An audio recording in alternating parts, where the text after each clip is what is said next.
भरल बा कलशवा पानी, अहो अवसान महारानी।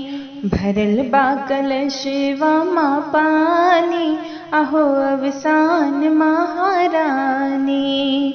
सब कात दी हूँ मैया, महला दो महला। सब कात दी हूँ मैया, महला दो महला।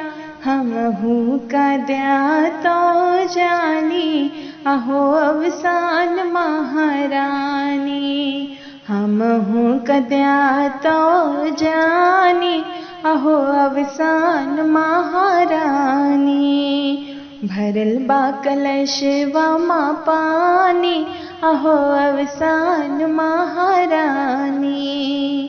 सब का तो दी हूँ मैया, धन और दौलत।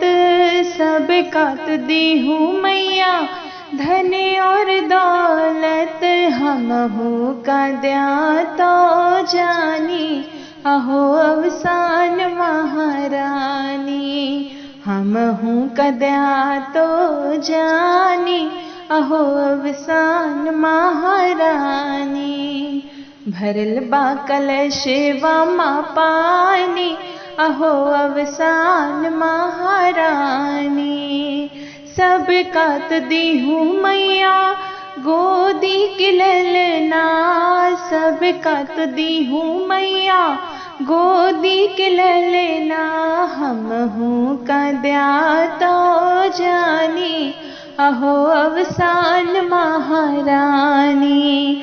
हम हूँ कद्या तो जानी, अहो अवसान महारानी।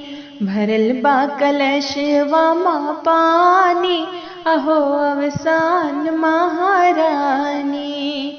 भरल बा कलशवा पानी, अहो अवसान महारानी।